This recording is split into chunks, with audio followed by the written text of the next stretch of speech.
Sabi nila, ang langit ang limitasyon ng isang piloto. Ngunit para sa akin, si Winona, ang langit na iyon ang naging saksi sa aking pinakamasakit na pagbagsak. Sa loob ng maraming taon, naging kanlungan ako ng mga lihim na pangarap ng lalaking minahal ko. Pinahalagahan ko ang kanyang mga sining higit pa sa aking sariling buhay. Ngunit sa isang gabi ng nagniningning na tagumpay, ang bango ng sampagita ay napalitan ng malansang amoy ng kataksilan. Isang relos na hindi ko kinuha, isang paratang na pumatay sa aking dangal, at ang pinakamasakit sa lahat, ang katahimikan ng taong pinangakuan ko ng habambuhay. Panoorin niyo ang isang pusong itinapon sa putikan, habang ang kaisa-isang kaibigang pinagkatiwalaan ko ay naging mitya ng aking kapahamakan. Inakala nila na doon na nagtatapos ang aking lipad.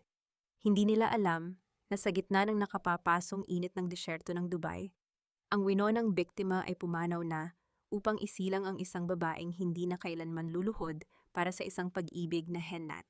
Ito ang kwento ng aking pagbabalik. Hindi para maningil ng galit, kundi para ipamukha sa mundo na ang katotohanan ay may sariling pakpak at ang isang babaeng minsang dinurog ay kayang bumuo ng sarili niyang langit. Nang mag-isa. Wina, hindi ko akalaing ang mga kamay na nag-alaga sa akin ay siya ring kamay na magnanakaw ng alaala ng pamilya ko.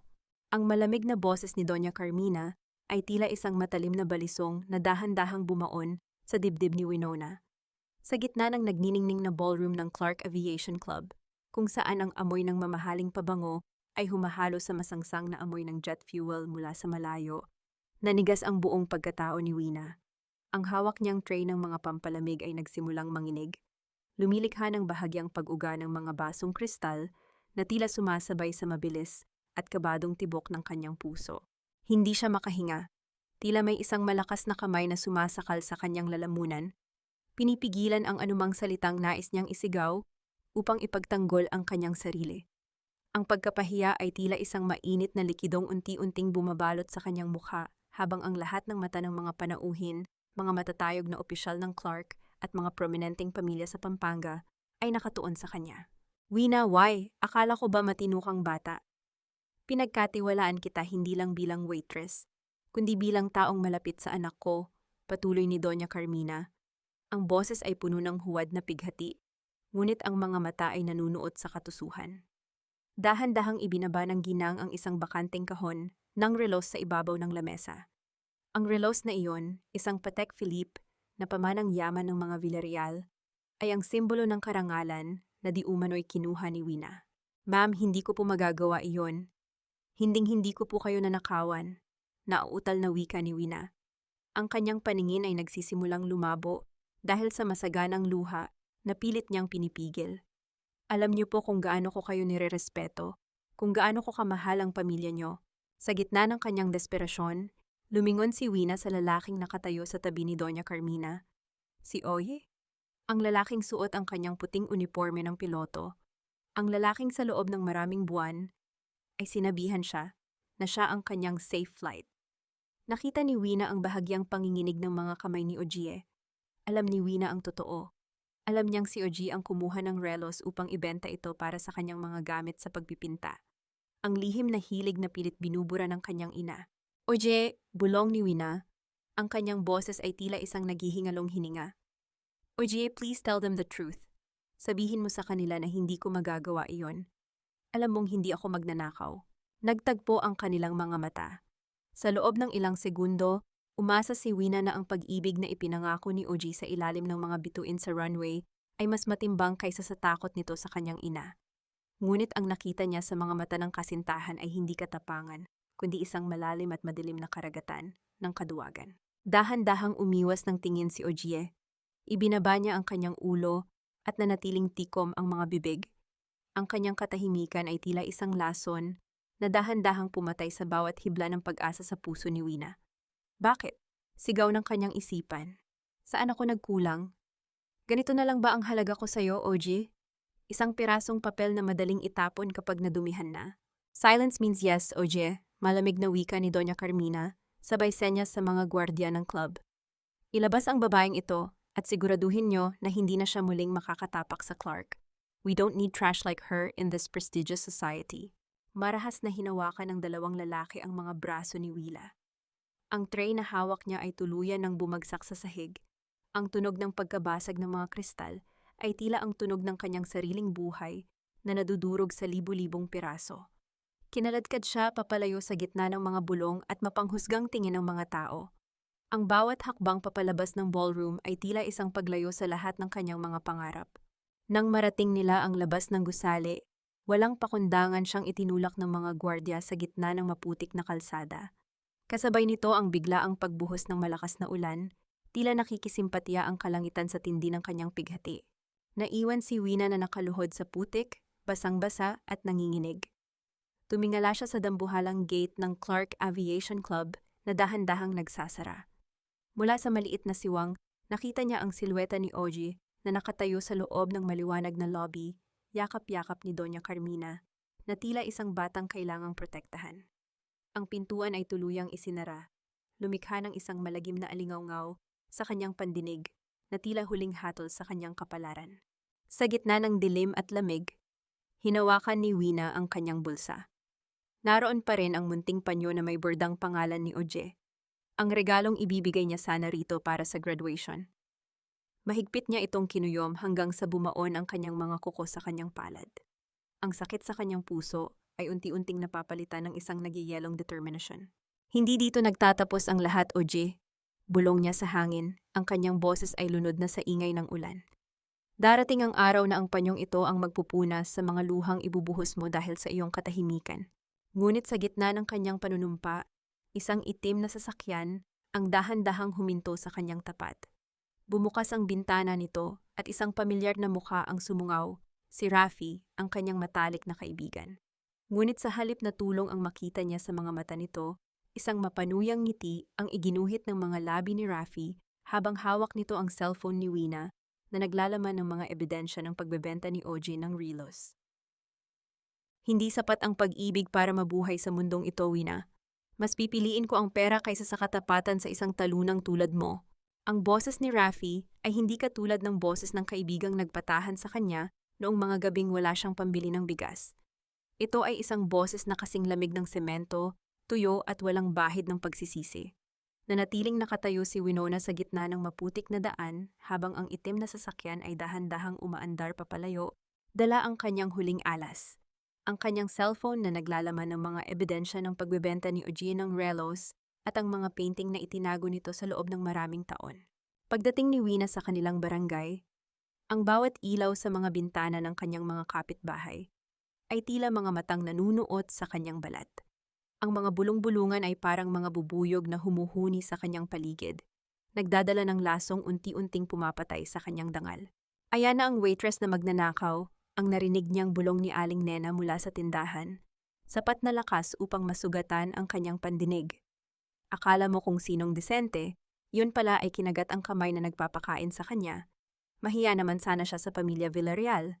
Ang bawat salita ay tila mga latay sa kanyang likuran.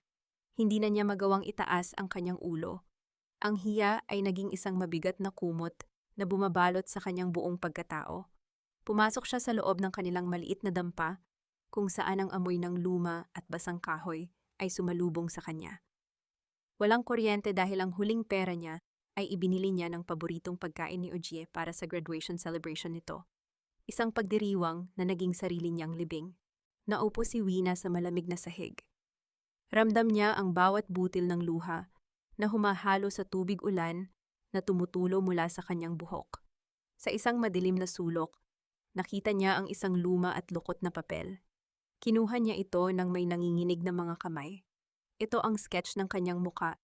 Iginuhit ni Oji gamit ang uling noong mga panahong nangangako itong hinding-hindi siya iiwan, kahit na anong bagyo ang dumating. Bakit, Oji? Bulong niya sa kadiliman. Ibinigay ko ang lahat. Ang bawat shift ko sa karinderya hanggang madaling araw, ang bawat pangarap ko na magkaroon ng sariling pamilya, itinaya ko sa iyo dahil naniwala ako na ikaw ang magliligtas sa akin mula sa putik na ito. Ngunit ang tanging sumagot sa kanya ay ang katahimikan ng gabi at ang walang tigil na pagpatak ng ulan sa bubungang yari sa kalawanging yero. Naalala niya ang mukha ni Doña Carmina, ang ngiti ng tagumpay nito habang pinapanood siyang kinaladkad ng mga gwardya.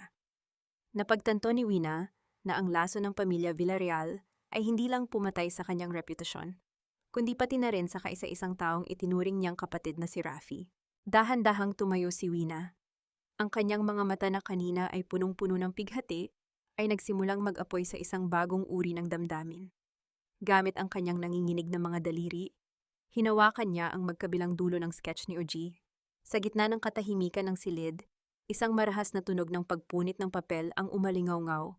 Ang kanyang mukha sa sketch ay nahati sa dalawa, tila ba sumasalamin sa kanyang sariling pagkatao na tuluyan ng nawasak sa gabing ito. Hindi na siya iiyak. Ang bawat luhang pumatak sa sahig ng dampang ito, ang huling kabayaran para sa 5 taon ng bulag na pag-ibig at sakripisyo. Sabi mo, Oje, ang langit ang limitasyon mo bilang piloto, mahinang sambit ni Wina, habang tinititigan ang mga piraso ng papel na nagkalat sa putikang sahig. Ngunit simula ngayong gabi, ang langit na iyan, ang magiging saksi sa bawat hakbang ko pa itaas, habang ikaw ay nananatiling nakagapos sa ilalim ng saya ng iyong ina. Hinding-hindi ko makakalimutan ang gabing ito. Kinuha niya ang isang lumang bag at sinimulang ilagay ang kanyang kakaunting gamit. Wala siyang pera, wala siyang trabaho, at sa paningin ng kanyang mga kapitbahay, isa siyang kriminal. Ngunit mayroon siyang galit na sapat na para magsilbing gasolina sa isang mahabang paglalakbay. Lumabas siya ng bahay nang hindi lumilingon. Sa dulo ng madilim na kalsada, nakita niya ang isang punit na poster ng recruitment para sa mga hotel staff sa Dubai na nakadikit sa isang poste.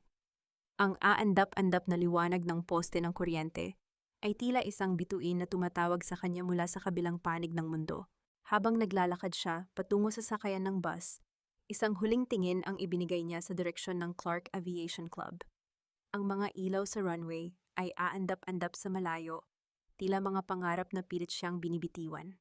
Sa mga sandaling iyon, ang huling hibla ng pagmamahal niya kay OG ay tuluyan ng nautas, pinalitan ng isang malamig, matigas, at hindi matitinag na paninindigan.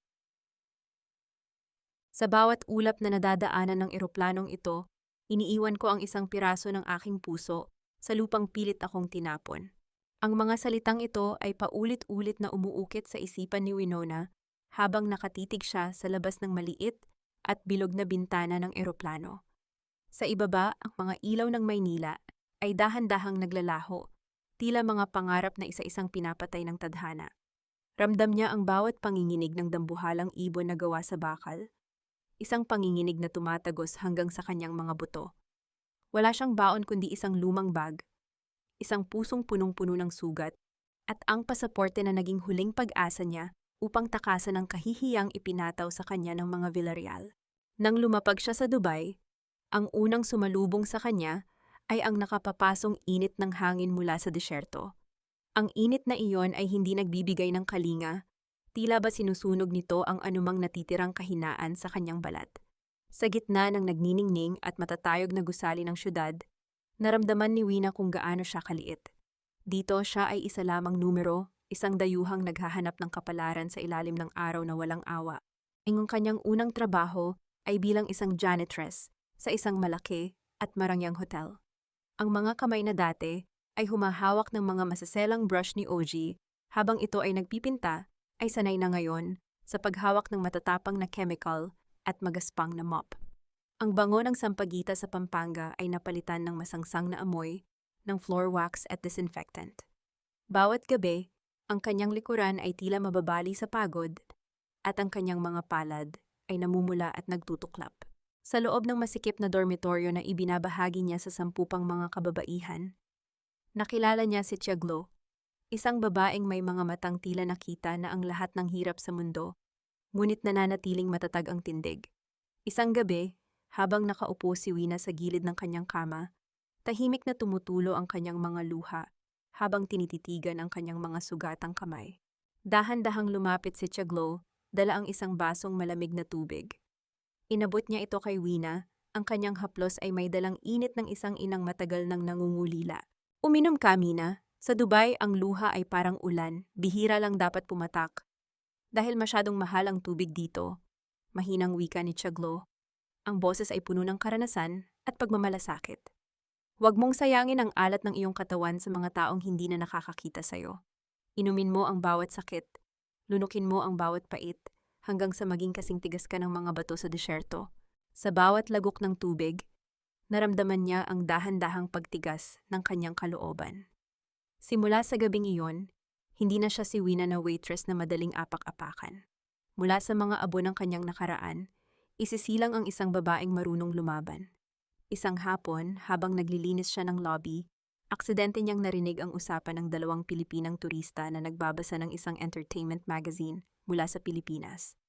Ang boses nila ay tila mga karayom na tumutusok sa kanyang pandinig. Uy, tingnan mo, oh! Ang gwapo talaga nitong si Oje Villarreal. Sikat na piloto na siya sa Clark.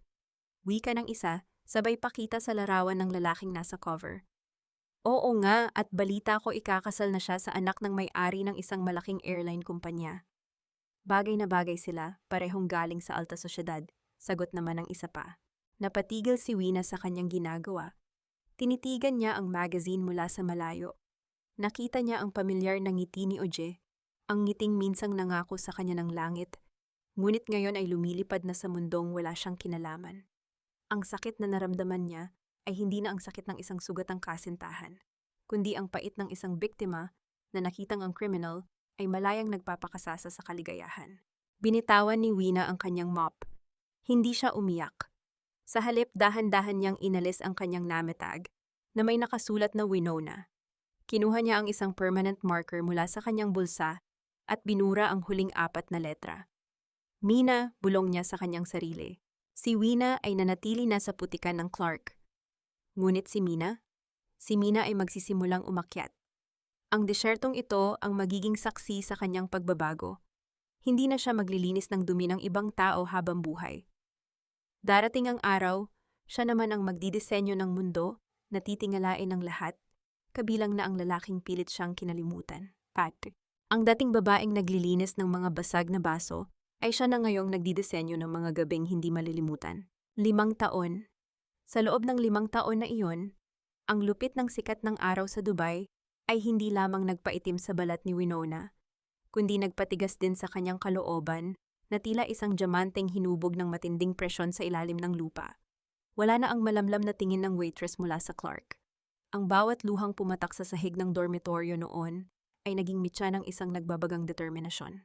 Sa bawat pagsisikap niyang matutunan ang sining ng disenyo, ang bawat gabing nilunod niya ang sarili sa pag-aral ng mga kulay, tekstura, at organization, unti-unti niyang binura ang bakas ng kahapon. Ngayon, sa loob ng nagniningning na ballroom ng isang 7 bituing hotel sa Dubai, nakatayo ang isang babaeng balot ng awtoridad. Nakasuot siya ng isang mamahaling puting tuxedo suit na hapit sa kanyang katawan, ang kanyang buhok ay maingat na nakaayos, at ang bawat hakbang ng kanyang sapatos, sa makintab na marmol, ay lumilikha ng isang batingaw ng kapangyarihan. Mina, the client from the royal family, is very impressed with the floral arrangements. Everything is perfect. Wika ng kanyang assistant na si Sarah, isang British na babaeng bilib na bilib sa galing ng kanyang boss. Ngumiti ng bahagya si Mina, isang ngiting hindi mo malaman kung tunay o bahagi lamang ng kanyang profesional na maskara. Good. Make sure the lighting follows the tempo of the music later. Ayaw ko ng kahit anong delay. This night should feel like a dream they never want to wake up from. Nang makaalis ang kanyang assistant, lumakad si Mina patungo sa malawak na bintana ng hotel na nakaharap sa tanyag na Burj Khalifa. Ang mga ilaw ng syudad ay tila mga bituin na bumagsak sa disyerto, kumikinang at nagpapakitang gilas. Sa kabila ng lahat ng tagumpay, sa kabila ng yaman at pangalang kanyang binuo, may isang maliit na bahagi ng kanyang puso na nananatiling malamig. Naalala niya si Cheglo na pumanaw na 2 taon na ang nakalilipas. Ang huling bilin nito ang nagsilbing angkla niya sa bawat pagsubok. Huwag mong kalilimutan kung saan ka nanggaling, pero huwag mong hahayaang ang nakaraan ang magdikta kung hanggang saan ang lipad mo. Bumalik siya sa kanyang opisina sa loob ng hotel upang tapusin ang ilang mga dokumento. Isang asul na folder ang nakapatong sa ibabaw ng kanyang lamesa. Ito ay isang imbitasyon para sa isang malaking proyekto, isang Aviation Excellence Gala na gaganapin sa Maynila sa susunod na buwan. Dahan-dahang binuksan ni Mina ang folder. Ang kanyang puso ay tila nakaramdam ng isang pamilyar na kurot nang mabasa niya ang pangalan ng pangunahing sponsor ng event. Villarreal Aviation. Ang mga daliri ni Mina ay dahan-dahang gumapang sa logo ng kumpanya. Villarreal. Ang pangalang minsang naging katumbas ng kanyang buong mundo, ngunit naging mitya rin ng kanyang pagpapakamatay na espiritual. Naalala niya ang bawat sulyap ni Doña Carmina at ang bawat katahimikan ni Oje. Pagkaraan ng 5 taon, ang tadhana ay muling gumagawa ng tulay patungo sa lupang sinumpaan niyang hindi nababalikan. "Mina, are you okay? You look pale," tanong ni Sarah na muling pumasok sa silid. Huminga ng malalim si Mina. Ang lamig ng aircon sa silid ay tila nagpatatag sa kanyang boses. "I'm fine, Sarah. Tell the board that I'm accepting the Manila project. It's time for Mina Lorente to handle a flight she should have taken years ago." Ipinikit ni Mina ang kanyang mga mata. Sa kanyang imahinasyon, naririnig niya ang ugong ng mga makina ng eroplano sa Clark. Ngunit sa pagkakataong ito, hindi na siya ang babaeng naghihintay sa gilid ng runway. Siya na ang bagyong susalubong sa kanila sa gitna ng ulap. Ang kanyang pagbabalik ay hindi para sa isang muling pagkikita, kundi para sa isang formal na pagtatapos ng kwentong pilit nilang ibinaon sa limot. Mabigat ang bawat hakbang ko sa sementong ito, hindi dahil sa dusa, kundi dahil sa bigat ng katotohanang bitbit ko. Ang init ng Maynila ay sumalubong kay Mina Lorente paglabas niya ng departure area ng NAIA. Ngunit hindi tulad noon na ang init ay nagpaparamdam sa kanya ng pagod at kawalan ng pag-asa. Ngayon ay nagsilbi itong paalala na narito na siya sa lupang pinagmulan ng kanyang mga sugat. Nakasuot siya ng isang dekalidad na linen blazer na kulay beige at malapad na salaming itim. Ang kanyang bawat kilos ay pinino ng 5 taong pakikipagsapalaran sa ibang bansa. Walang sino man sa mga taong nagmamadali sa airport ang makakakilala na ang babaeng ito ay ang dating waitress na kinaladkad sa putikan ng Clark. Sumakay si Mina sa isang pribadong sasakyan na naghihintay sa kanya. "Sa Clark tayo sa dati nating ruta," may niyang utos sa driver. Habang binabagtas ng sasakyan ang NLEX, nakatingin lamang si Mina sa labas ng bintana. Ang mga palayan at ang asul na langit ng gitnang Luzon ay tila mga pahina ng isang lumang libro na pilit niyang isinara. Pagdating sa Clark, ipinahinto niya ang sasakyan sa di kalayuan mula sa maliit na karinderya kung saan siya dating nagtatrabaho. Mula sa loob ng air-conditioned na sasakyan, pinagmasdan niya ang pamilyar na usok ng nilulutong ulam at ang mga estudyanteng piloto na nagtatawanan. Nakita niya ang isang babaeng nakasuot ng kupas na uniforme, pawis na pawis habang naghahain ng pagkain. Sa isang sandali, tila bumalik ang kanyang gunita, 5 taon na ang nakalilipas. Naramdaman niya ang hapdi ng kanyang mga binti sa maghapong pagtayo at ang pait ng mga salitang ipinukol sa kanya noon. Ngunit mabilis niyang binawi ang kanyang paningin. Ang Winona na iyon ay matagal nang pumanaw sa disyerto ng Dubai. Ang luhang muntik ng pumatak ay mabilis na natuyo, pinalitan ng isang malamig na determination. "Tara na, let's not be late for the meeting with Villarreal Aviation," wika ni Mina, ang boses ay matatag at walang panginginig. Pagdating sa gusali ng Villarreal Aviation, ang bawat sulok ay nagniningning sa yaman. Sa boardroom, nakaupo na si Doña Carmina, abala sa pakikipag-usap sa kanyang mga tauhan. Nang pumasok si Mina, tumayo ang ginang, suot ang kanyang mapanuyang ngiti na tila isang korona. "Welcome back to the Philippines, Miss Lorente. We've heard so much about your success in Dubai." Bati ni Doña Carmina, ang boses ay puno ng kaplastikan na sadyang ginagamit sa mga taong kailangan nilang pakinabangan. Tinitigan ni Mina ang matanda. Ang mga diamanteng suot nito ay kumikinang.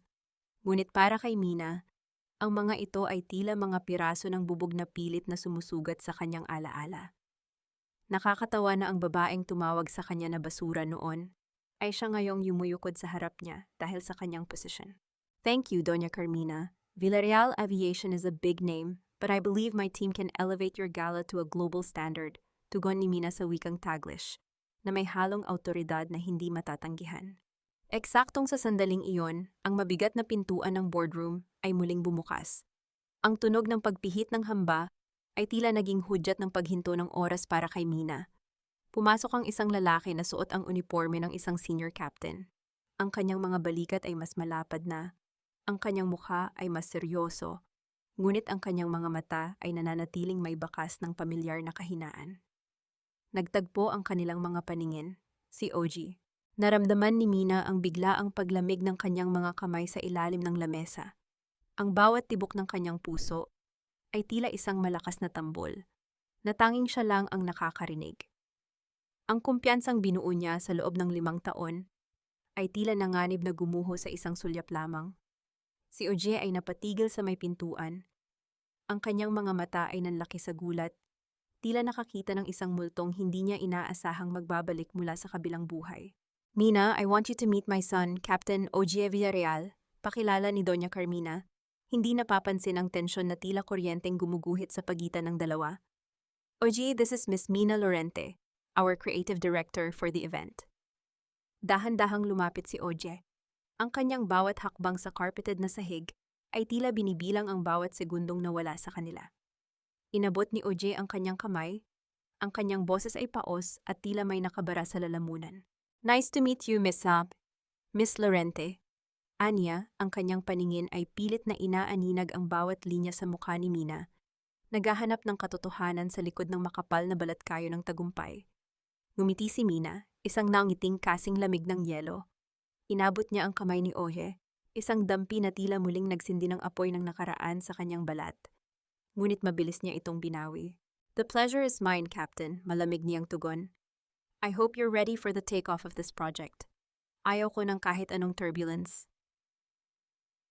Kahit gaano kataas ang lipad ko, Wina, nananatili akong nakagapos sa mga pangarap na hindi naman sa akin. Ang bulong na iyon ni Oji sa kanyang sarili ay tila isang sumpa. Habang nakatitig siya sa sariling refleksyon sa salamin ng banyo ng kanilang kumpanya. Ang suot niyang uniforme ng piloto na may 4 na gintong guhit sa balikat ay simbolo ng tagumpay sa paningin ng mundo. Ngunit para sa kanya, ito ay isang mahigpit na baluti na unti-unting sumasakal sa kanyang paghinga. 5 taon na ang nakalipas mula nang talikuran niya ang kanyang tunay na hilig para sa kapayapaan ng kanyang ina, ngunit bawat araw na lumilipas ay tila isang flight na walang patutunguhan. Lumabas siya ng banyo at bumalik sa kanyang sariling opisina. Doon sinalubong siya ng isang tawag mula sa kanyang asawa. Isang matabang na pag-uusap tungkol sa mga social gathering at mga bagong investment. Mga bagay na kailanman ay hindi nagbigay ng init sa kanyang puso. Ibinaba niya ang telepono at mabilis na nagtungo sa isang maliit, nakatagong cabinet sa sulok ng silid. Dahan-dahan niyang binuksan ang cabinet. Sa loob ay nakatago ang mga piraso ng uling, mga lapis, at isang pirasong canvas na may kalahati pa lamang na pinta. Sa tuwing nararamdaman ni Oji na lulunurin na siya ng kanyang realidad, dito siya tumatakas. Sinimulan niyang iguhit ang mga matang nakita niya kanina sa boardroom. Ang mga mata ni Mina Lorente na tila mga bituin sa disyerto, malamig ngunit nagniningning. Hindi niya kayang tanggapin na ang babaeng iyon ay ang Winona na iniwan niya sa putikan, ngunit ang bawat pintig ng kanyang puso ay nagsasabing nagbalik na ang kanyang kaisa-isang hantungan. Nabalik lamang siya sa realidad nang marinig ang mahinang pagkatok sa pinto. "Captain, the creative team is heading to the elevator. You need to escort them out," wika ng kanyang sekretarya. Mabilis na itinago ni Oji ang kanyang mga gamit. Lumabas siya at naabutan si Mina na naghihintay sa harap ng elevator. Ang katahimikan sa pasilyo ay tila naging isang mabigat na kumot. Nang bumukas ang pinto ng elevator, silang dalawa lamang ang pumasok. Ang bawat palapag na binabagtas nila ay tila binibilang ang bawat taon ng kanilang pagkakalayo. Ramdam ni Oje ang bango ng mamahaling pabango ni Mina, isang amoy na malayo sa amoy ng ulam at pawis na nakasanayan niya noon. Gusto niyang magsalita, gusto niyang itanong kung kumusta na ito, kung napatawad na ba siya. Ngunit ang boses niya ay tila naglaho sa gitna ng matinding kaba.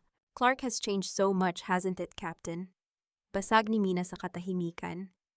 Ang kanyang paningin ay nananatili sa digital display ng elevator.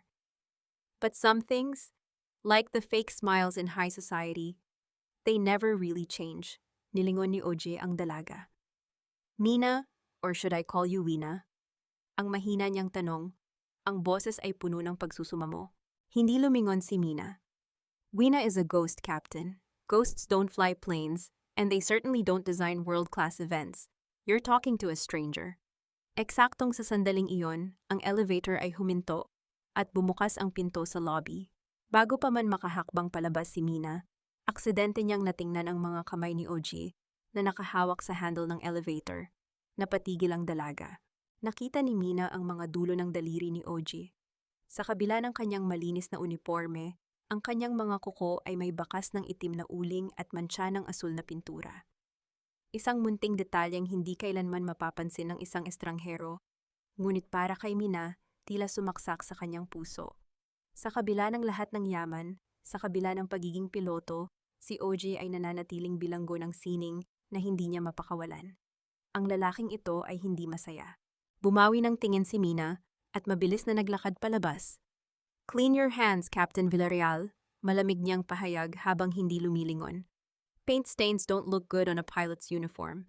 It shows too much of your true self." Naiwan si Ojie na nakatayo sa loob ng elevator, nakatitig sa kanyang sariling mga kamay. Ang bawat mantsa ng pintura sa kanyang balat ay tila naging mga marka ng kanyang sariling kaduwagan. Ramdam niya ang panunuyo ng kanyang lalamunan habang pinapanood ang anyo ni Mina. Natuluyang nilalamon ng nagniningning na liwanag ng lobby, dala ang katotohanang kahit gaano pa siya lumipad pa itaas. Hinding-hindi na niya maabot ang babaeng minsang naging pakpak ng kanyang mga pangarap. "Ang mga diamante mo ay kumikinang, Doña Carmina, pero hindi nito kayang takpan ang amoy ng nabulok mong konsensya." Ang mga salitang ito ay tila isang mitsa na sumindi sa gitna ng marangyang hapunan sa mansyon ng mga Villarreal. Bagamat binigkas ito ni Mina, sa isang malambing at tila nagbibirong tono, ang talim nito ay naramdaman ng lahat ng mga panauhing naroon. Ang marahang pagtama ng mga kutsara at tinidor sa mga pinggang porselana ay biglang huminto, lumikha ng isang nakabibinging katahimikan na tila ba pati ang hangin ay natakot gumalaw. Napatigil si Doña Carmina sa pag-inom ng kanyang wine. Ang kanyang mukha, na kanina ay punong-puno ng pagmamalaki habang ikinukwento ang yaman ng kanilang pamilya, ay dahan-dahang namula sa pigil na galit. Tumingin siya kay Mina, sinusubukang hanapin ang anumang bakas ng pangungutya sa likod ng perpektong makeup ng dalaga. "You have a very unique way of giving compliments, Miss Lorente," wika ni Doña Carmina. Ang boses ay nanginginig sa tindi ng pagsusumikap na manatiling desente sa harap ng kanyang mga kaibigang nasa alta sosyedad. "But then again, tagumpay ka nga naman sa Dubai. Marahil ay nakalimutan mo na ang tamang asal dito sa ating bansa." Ngumiti si Mina ng dahan-dahan. Isang ngiting hindi mo malaman kung kailan magiging isang pagsabog. "Asal? Hindi po ba ang tunay na asal ay ang pagsasabi ng totoo, kahit gaano pa ito kapait? Bilang isang creative director, trabaho ko ang magtakip ng mga kapintasan sa isang event. But I've learned that no matter how much silk and flowers you use, kapag bulok ang pundasyon, guguho at guguho ang lahat." Napatingin si Mina kay Oje na nakaupo sa kabilang dulo ng lamesa. Ang lalaki ay nakayuko lamang, ang kanyang mga kamay ay mahigpit na nakakapit sa kanyang napkin sa ilalim ng lamesa. Ramdam ni Mina ang panginginig ni Oji, ang parehong panginginig na nakita niya 5 taon na ang nakalilipas nang hayaan nito siyang itaboy sa putikan. Ang puot na pilit niyang ibinaon sa Dubai ay muling kumukulo, tila isang bulkan na handang sumabog. "Anyway, let's talk about the gala." Pag-iiba ni Mina ng paksa. Sabay inom ng tubig upang palamigin ang kanyang lalamunan. "I want the center stage to be filled with mirrors. I want the guests to see their own reflections while the lights are blinding. It's symbolic, don't you think? To see who we really are behind the masks we wear." Ang hapunan ay nagpatuloy sa isang napakabigat na atmosfera. Ang bawat salitang binitawan ni Mina ay tila mga gupit ng gunting sa isang telang pilit na pinagdidikit ng mga Villarreal. Matapos ang pagkain, habang ang mga panauhin ay nagtutungo sa garden para sa kape, nagpaiwan muna si Mina sa malawak na salas upang tingnan ang ilang mga antique na palamuti. Dahan-dahan niyang hinaplos ang gilid ng isang dambuhalang florera. Naramdaman niya ang lamig ng seramika sa kanyang mga daliri, isang lamig na nagpapaalala sa kanya sa gabing wala siyang masilungan. "Miss Lorente, your coffee is ready in the garden," wika ng isang boses mula sa kanyang likuran. Napatigil si Mina. Ang boses na iyon, hindi iyon boses ng isang estranghero. Ang pamilyar na tono ng pananalita, ang bahagyang panginginig ng bawat pantig. Ito ay isang boses na naging bahagi ng kanyang pinakamasayang alaala at ng kanyang pinakamasakit na bangungot. Dahan-dahang lumingon si Mina. Ang kanyang puso ay tila gustong kumawala sa kanyang dibdib nang makita ang babaeng nakatayo sa harap niya. Nakasuot ito ng uniforme ng isang assistant. Ang buhok ay maayos na nakapusod. Ngunit ang mga mata ay bakas ng matinding paghihirap at pagsisisi. Si Rafi, ang matalik niyang kaibigan na naging kaisa-isang kataksilan sa kanyang buhay. Wina, ikaw nga ba talaga yan? Ang nanginginig na tanong ni Rafi, ang kanyang mga mata ay nagsisimulang punan ng luha. Nanigas ang buong pagkatao ni Mina. Ang bawat tahi ng kanyang kumpiyansa ay tila nanganib na malagot sa harap ng multong ito ng kanyang nakaraan. Bago pa man siya makasagot, narinig niya ang boses ni Doña Carmina mula sa pasilyo, papalapit sa kanila. Rafi, bakit ang tagal mo dyan? Did you give the instructions to the creative team already? Ang singhal ng matanda. Nagtama ang paningin ni Mina at Rafi. Sa loob ng ilang segundo, ang lahat ng galit, ang lahat ng sakit, at ang lahat ng tanong na hindi nasagot sa loob ng 5 taon, ay tila nag-apoy sa pagitan nilang dalawa. Ang lamat sa maskara ni Mina ay tuluyan ng lumalim at alam niyang sa pagdating ng gabing ito, wala na siyang kawala sa mga anino ng Clark. Huwag mong dungisan ang paanan ko ng iyong mga luha, Rafi. Masyadong mahal ang sapatos na ito para mabahiran ng iyong kasinungalingan. Ang boses ni Mina ay tila isang malamig na hangin galing sa kailaliman ng isang sementeryo. Sa madilim na sulok ng mansyon ng mga Villarreal, kung saan ang anino ng mga dambuhalang haligi ay tila mga kamay na gustong sumakal. Nakaluhod si Rafi sa harap ng dalaga. Ang mga luha nito ay walang tigil sa pag-agos. Binabasa ang mamahaling marmol na sahig. Ngunit walang anumang bakas ng awa ang gumuhit sa mukha ni Mina. Nakatitig lamang siya sa kanyang dating kaibigan. Ang babaeng minsang naging kanang kamay ng kanyang mga pangarap, ngunit naging mitsa rin ng kanyang kamatayan bilang si Winona. Wina, please, patawarin mo ako. Pinilit lang ako ni Doña Carmina. Humihikbing wika ni Rafi, ang kanyang boses ay nanginginig sa tindi ng takot at pagsisisi. Baon sa utang ang pamilya ko noon. Mamamatay ang nanay ko kung hindi ko tinanggap ang pera niya. Binayaran niya ako para itanim ang relo sa gamit mo at para ibigay ang cellphone mo sa kanya. Wala akong choice, Wina. Isang mapait at tuyong tawa ang kumawala sa mga labi ni Mina. Choice? Palaging may choice, Rafi. Pinili mo lang ang madaling daan habang ako ay itinapon sa daang walang katiyakan. 5 taon akong nagtrabaho bilang janitress sa ibang bansa, humawak ng dumi ng ibang tao, habang ikaw ay naging anino ng babaeng sumira sa buhay ko. At ngayon, hihingi ka ng tawad dahil lang nakita mong nakatayo na ako sa sarili kong mga paa. Sa gitna ng katahimikan ng gabi, naririnig ang bawat mabilis na paghinga ni Rafi.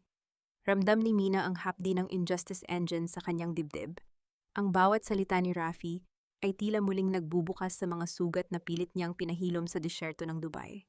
Ngunit bago pa man siya tuluyang lumakad papalayo, may kinuha si Rafi mula sa loob ng kanyang bulsa.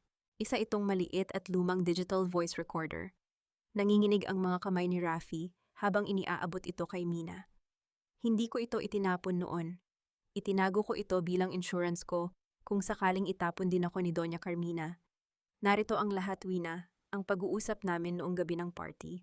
Ang pag-amin niya na alam niyang si OG ang kumuha ng relos pero kailangan niyang humanap ng scapegoat para hindi masira ang imahe ng anak niya bilang piloto. Dahan-dahang kinuha ni Mina ang recorder. Ang lamig ng plastik nito ay tila lumusot sa kanyang balat, dumadaloy patungo sa kanyang puso. Ito ang nawawalang piraso ng kanyang katotohanan. Ang ebidensyang pilit niyang hinanap bago siya lumisan. Sa loob ng 5 taon, ang kanyang dangal ay nanatiling nakabaon sa ilalim ng mga kasinungalingan ng mga Villarreal, at ngayon, ang susi ng kanyang kalayaan ay nasa kanyang palad na. Umalis ka na, Rafi, malamig na utos ni Mina habang mahigpit na kinukuyom ang recorder. Huwag mong isipin na ang pagbibigay nito ay katumbas ng kapatawaran. Ang katarungan ay hindi binabayaran ng isang piraso ng gamit. Gagamitin ko ito hindi para sa'yo, kundi para sa Winona na pinatay niyo 5 taon na ang nakalilipas.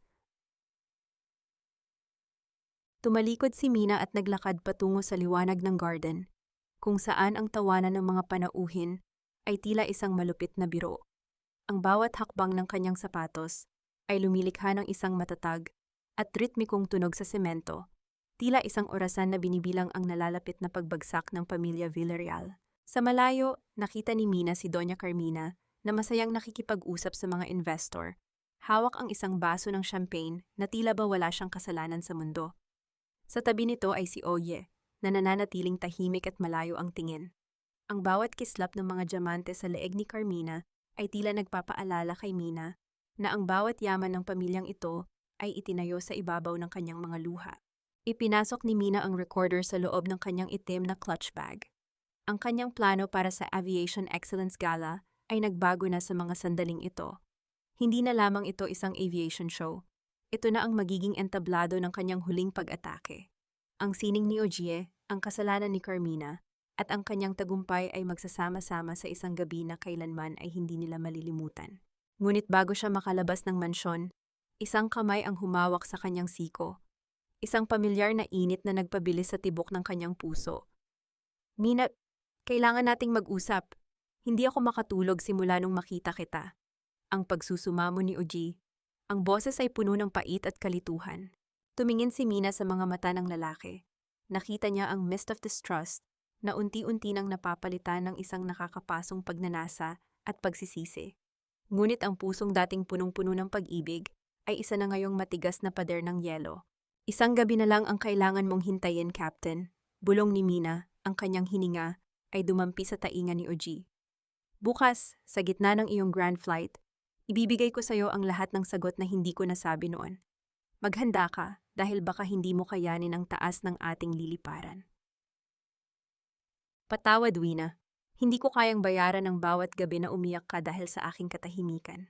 Ang mga salitang iyon ni Oji ay tila mga tuyong dahon na nalaglag sa madilim at malamig na pasilyo ng hotel suite ni Mina. Nakaluhod ang sikat na piloto sa harap ng pintuan, ang kanyang balikat ay nayayanig sa bawat paghikpi, at ang kanyang mukha ay larawan ng isang lalaking tuluyan ng nilamon ng sariling pagsisisi. Wala na ang kintab ng kanyang uniforme, wala na ang kumpiyansa ng isang kapitan. Ang nakaharap ni Mina sa gabing iyon ay ang OG na minsang naging sining ng kanyang buhay, kuret ngayon ay isa na lamang buradong sketch ang nakaraan. Dahan-dahang binuksan ni Mina ang pinto ng tuluyan. Nanatili siyang nakatayo ng matuwid. Ang kanyang sutlang pantulog ay humahaplos sa kanyang balat, isang marangyang proteksyon laban sa lamig ng gabi. Tinitigan niya ang lalaking nasa kanyang paanan. Sa loob ng 5 taon, pinangarap niya ang sandaling ito, ang makitang nagmamakaawa ang taong pumatay sa kanyang dangal. Ngunit ngayong narito na, ang tanging nararamdaman niya ay ang isang malaking puwang ng kawalan. Tumayo ka dyan, Captain Villarreal. Malamig na wika ni Mina, ang kanyang boses ay walang anumang bahid ng emosyon. Masyadong mahal ang carpet ng hotel na ito para mabahiran ng iyong mga luha na huli na ng 5 taon. Wina, please, let me explain. Pagsusumamo ni Ojie, habang pilit na inaabot ang laylayan ng damit ng dalaga. I was a coward. Natakot ako kay Mama. I thought if I stayed silent, mapoprotektahan kita later on. Hindi ko alam na itatapon ka niya ng ganun-ganun lang. I looked for you, Wina. I really did. Isang mapait na tawa ang kumawala sa mga labi ni Mina. Hinanap mo ako? Habang hinahanap mo ako, Captain, ako ay naglilinis ng mga banyo sa Dubai.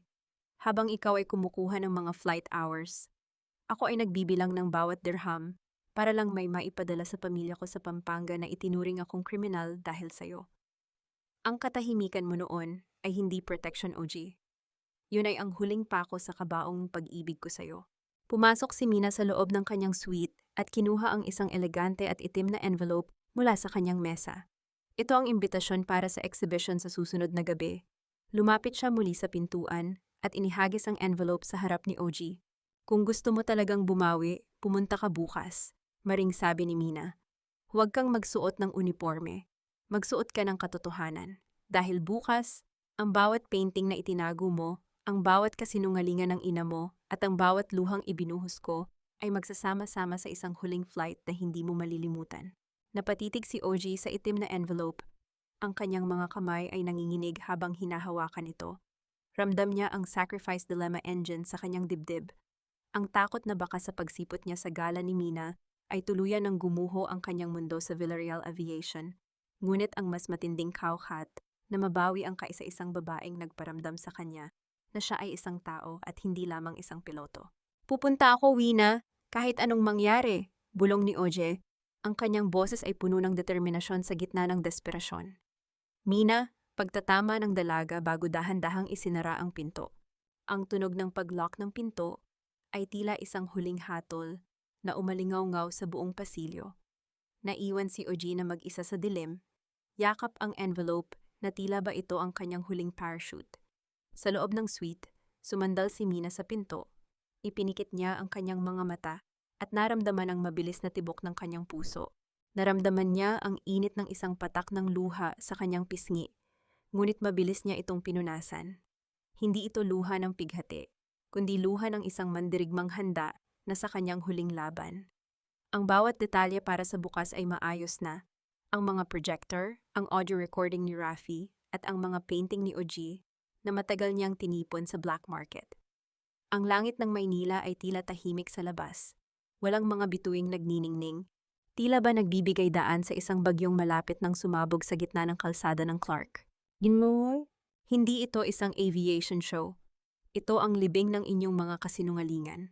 Ang boses ni Mina ay tila isang malamig na hanging umihip sa buong bulwagan ng Clark Aviation Gala. Sa gitna ng nagniningning na mga chandelier at ang bango ng pinakamamahaling alak sa bansa, nanatiling nakatayo si Mina sa gitna ng entablado. Nakasuot siya ng isang mahabang bestidang kulay pula, isang kulay na tila nagbabadya ng digmaan sa gitna ng kapayapaan ng mga Villarreal. Ang bawat mata ng mga panauhin ay nakatitig sa kanya. Naghihintay sa sorpresa na kanyang ipinangako bilang creative director. Sa gilid ng entablado, nakaupo si Doña Carmina, ang kanyang mukha ay puno ng pagmamalaki habang nakikipag-usap sa mga matataas na opisyal. Akala niya, ang gabing ito ay ang rurok ng tagumpay ng kanyang pamilya. Ngunit nang biglang mamatay ang mga ilaw at tanging ang dambuhalang screen sa likuran ni Mina ang nagliwanag, ang kanyang ngiti ay dahan-dahang naging isang maskara ng kaba. Ang unang lumitaw sa screen ay hindi mga larawan ng mga eroplano. Sa halip, isa-isang ipinakita ang mga painting ni Oje, ang mga dibuhong puno ng pighati, ang mga mata ni Winona na humihingi ng katarungan, at ang mga kulay na tila sumisigaw ng katotohanan. Isang kolektibong hininga ng gulat ang narinig mula sa mga marites ng alta sosyedad. Sino ang pintor ng mga ito? Ang bulong ng isang mayamang ginang na mabilis na kumalat sa buong silid. Dahan-dahang humakbang si Mina patungo sa mikropono. Ang sining na nakikita nyo ay ang kaluluwang pilit na pinatatahimik ng pamilyang Villarreal sa loob ng maraming taon. Wika ni Mina, ang bawat salita ay may dalang talim na tila humihiwa sa katahimikan. Ito ang sining ng isang piloto na piniling maging bilanggo para sa dangal ng kanyang ina. Ngunit mas masakit sa mga pintang ito ay ang kasalanang itinago sa ilalim ng unipormeng iyon. Eksaktong sa sandaling iyon, ang tunog ng isang recording ay umalingaw-ngaw mula sa mga dambuhalang speaker ng bulwagan. Ito ang boses ni Doña Carmina mula sa voice recorder ni Rafi. Siguraduhin mong walang makakaalam na si Ogie ang kumuha ng relos. Itanim mo sa bag ng waitress na iyan. Mas madaling itapon ang basura kaysa sirain ang pangalan ng aking anak. Ang bawat pantig ng kataksilan ay duminig sa bawat sulok ng ballroom. Ang mukha ni Doña Carmina ay nawalan ng kulay. Tila ba ang lahat ng diamanteng suot niya ay naging mga pako na bumaon sa kanyang balat dahil sa matinding kahihiyan. Sinubukan niyang tumayo at sumigaw upang itigil ang programa, ngunit ang kanyang boses ay nalamon ng bulungan ng mga tao na kanina lamang ay humahanga sa kanya. Itigil niyo ito, isang paninira lamang ito. Ang huling hiyaw ni Carmina, ngunit ang kanyang katawan ay dahan-dahang nawalan ng balanse. Ang hiya na pilit niyang iniwasan ay tuluyan ng sumabog sa kanyang harapan. Sa gitna ng kaguluhan, nakita ni Mina si Oje na nakatayo sa dulo ng bulwagan. Hindi siya nakasuot ng uniforme. Nakasuot siya ng isang simpleng itim na kamiseta. Ang kanyang mga kamay ay nakakuyom at ang kanyang mga mata ay nagniningning sa luha habang nakatitig sa kanyang sariling mga painting na sa wakas ay malaya na. Walang nagawa si Doña Carmina kundi ang mapaupo muli.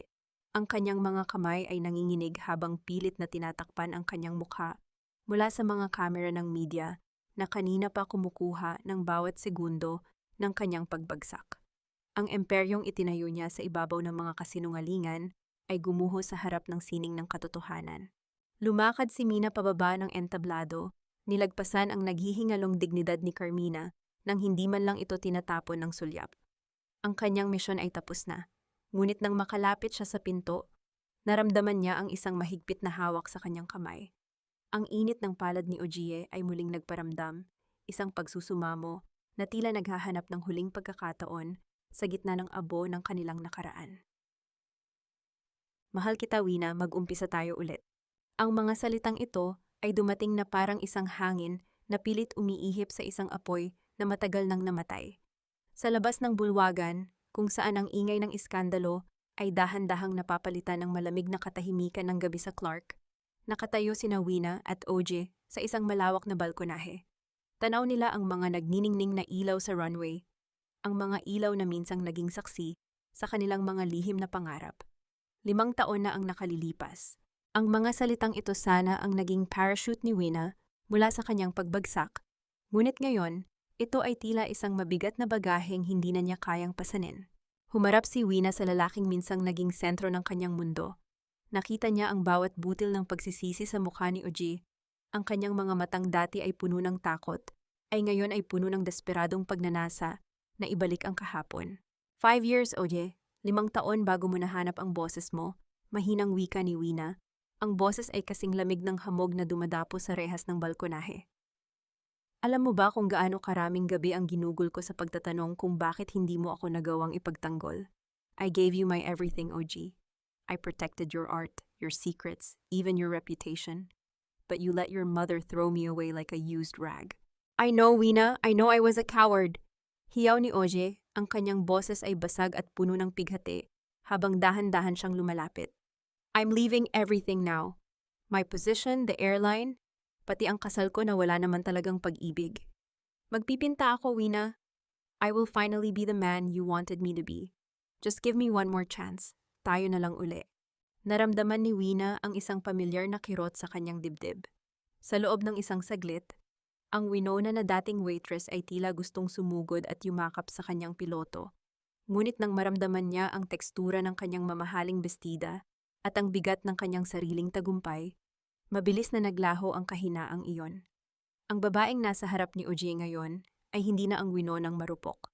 Siya na si Mina Lorente, ang babaeng dumaan sa disyerto para mahanap ang kanyang sariling tubig. Mahal kita, OJ, marahil ay hindi iyon mawawala kailanman dahil ikaw ang una kong sining.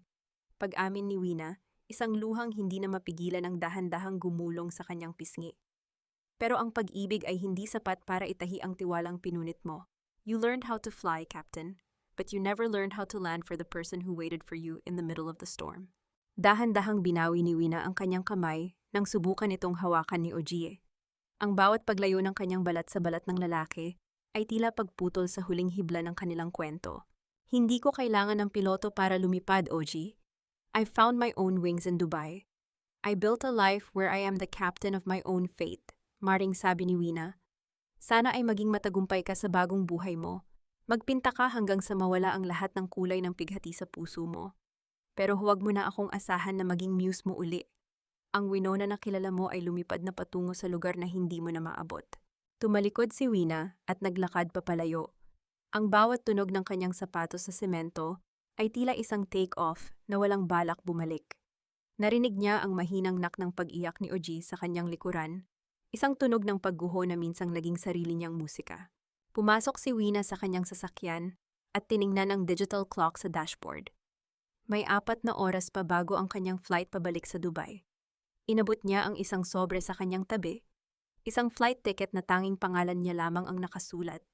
Wala ng OG, wala ng Clark, tanging ang malawak na langit at ang kanyang sariling bukas ang naghihintay sa kanya. Hindi natatapos ang kwento sa paglimot, kundi sa pagtulong sa iba na huwag maranasan ang dilim na iyong pinagdaanan. Ang sikat ng araw sa Dubai ay dahan-dahang gumagapang sa loob ng malawak at nagniningning na opisina ni Mina Lorente. Hindi na ito ang nakapapasong init na naranasan niya noong unang tapak niya sa disyerto. Ito ay isang ginintuang liwanag na nagbibigay ng init sa bawat sulok ng kanyang tagumpay. Sa dingding ng kanyang opisina, hindi mga sertipiko ng parangal ang nakasabit, kundi ang mga larawan ng mga kababaihang Pilipina na tinutulungan ng kanyang itinatag na pundasyon, ang Winona Foundation. Dito ang mga dating biktima ng pang-aapi at maling paratang ay binibigyan ng bagong pakpak upang muling makalipad. 1 buwan na ang nakalipas, mula nang maganap ang malaking pagsabog ng katotohanan sa Clark. Ang balita tungkol sa Aviation Excellence Gala ay nananatiling usap-usapan sa buong Pilipinas.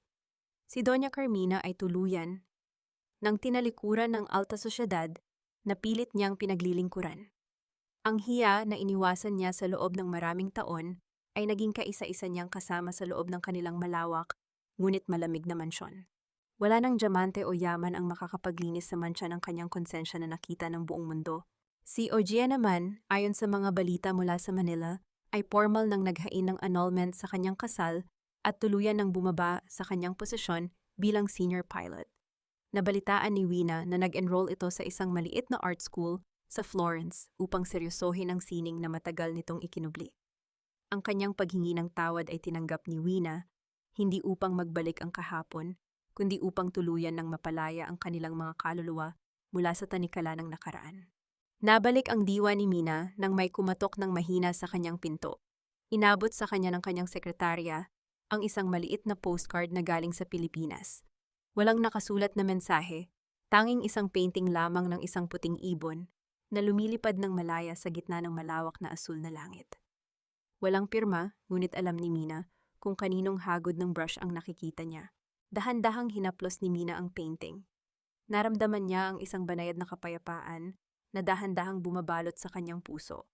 Ang galit na minsang naging mitya ng kanyang pag-alis ay tuluyan ng naglaho, pinalitan ng isang malalim na pasasalamat.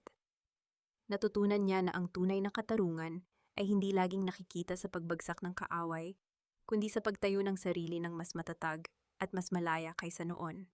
Itinago ni Mina ang postcard sa loob ng isang drawer, kasama ng kanyang lumang nametag na may nakasulat na Winona. Ngumiti siya at tumingin sa malawak na langit ng Dubai. Sa dulo ng runway ng kanyang buhay, hindi na siya ang waitress na naghihintay sa bawat landing ng iba. Siya na ang captain ng kanyang sariling tadhana. Tapos na ang flight ng Winona na sugatan, bulong niya sa hangin. Ngayon, ang tanging destinasyon ay ang aking sariling kaligayahan.